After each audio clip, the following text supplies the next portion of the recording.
Hi, hello everyone. Welcome to my channel.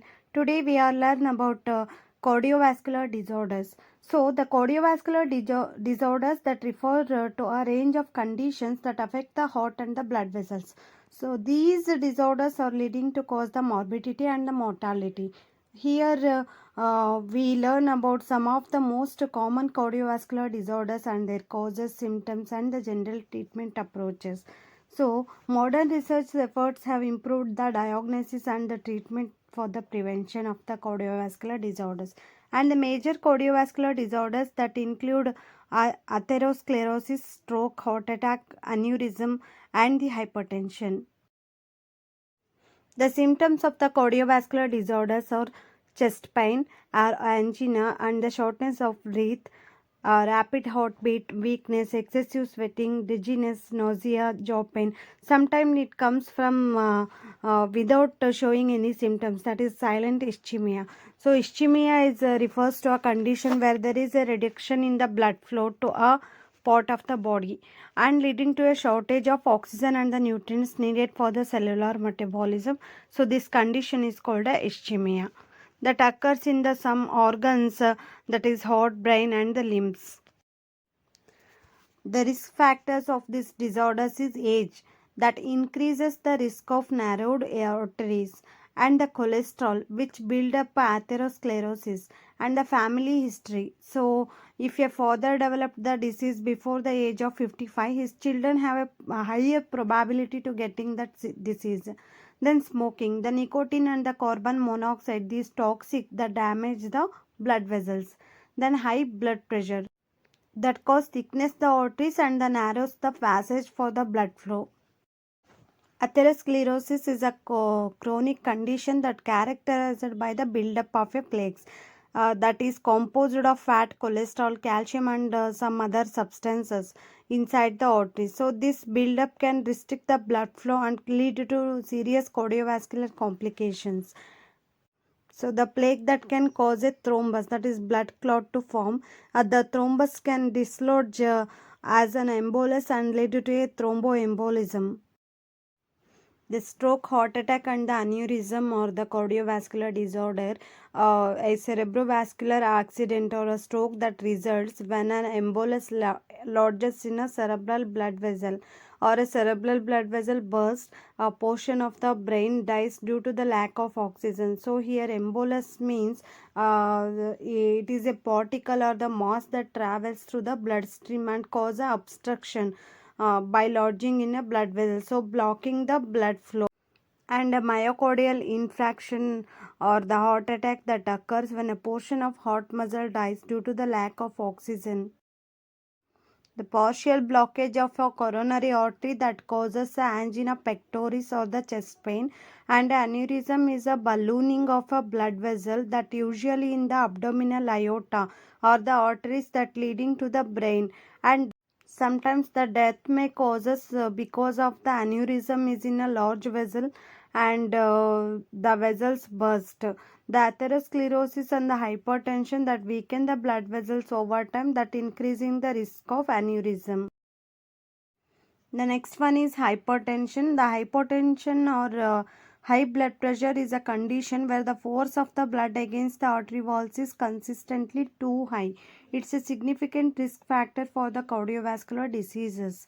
Then hypertension is present when systolic pressure is 140 or greater or diastolic pressure is 100 or greater.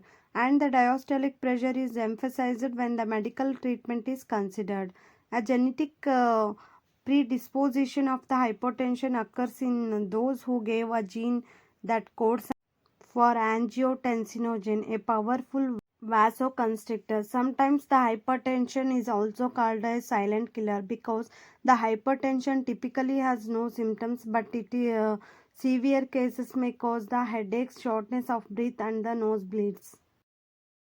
Treatments for CAD, that is cardiovascular disorders, the medications that modifying the cholesterol level and the control of the cholesterol that prevents the creation of the plaques, that means clots, and the beta blockers that decrease the heart's need for oxygen or blood, and calcium channel blockers that control the blood pressure and relax the muscles around the coronary arteries.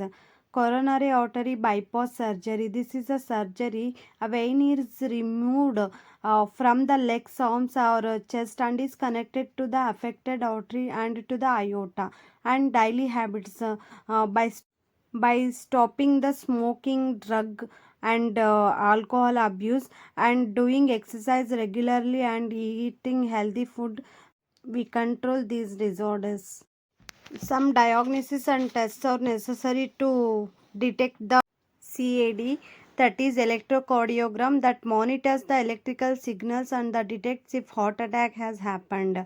Then echocardiogram, that depicts an image of the heart and it shows if all the parts and muscles are normally pumping the blood.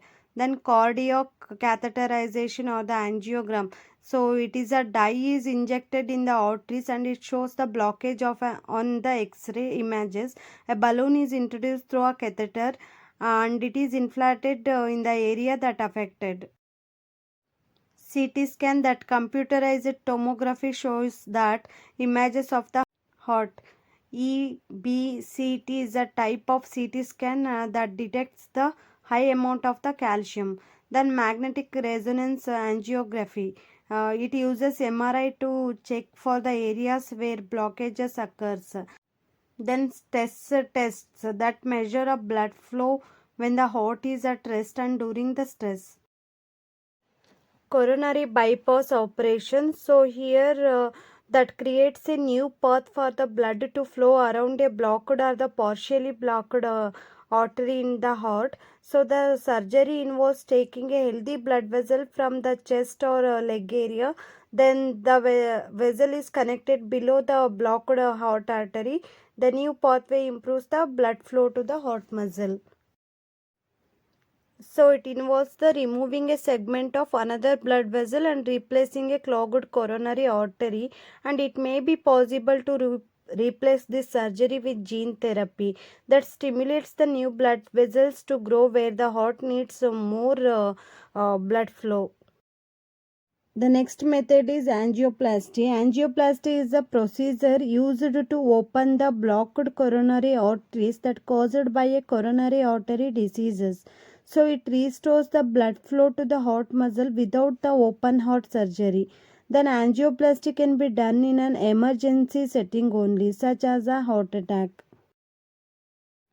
The angioplasty uses a long tube that threaded through an arm or long leg vessel to the point where the coronary artery is blocked. Inflating the tube forces the vessel open.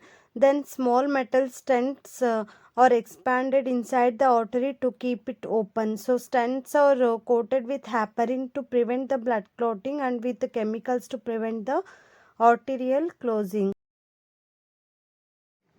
Dissolving blood clots. The medical treatments for the dissolving blood clots include use of the TPA, that is tissue plasminogen activator, that converts the plasminogen in plasmin, an enzyme that dissolves blood clots but can cause the brain bleeding. So aspirin is reduces the stickiness of the platelets and reduces the clot formation that lowers the risk of the heart attack. Heart transplants and the artificial hearts. The heart transplant is an operation in which a failing heart is replaced with a healthier donor heart. So heart transplant is a treatment that's usually reserved for the people whose condition hasn't improved enough with the medications or the other surgeries. The donor heart is called a artificial heart.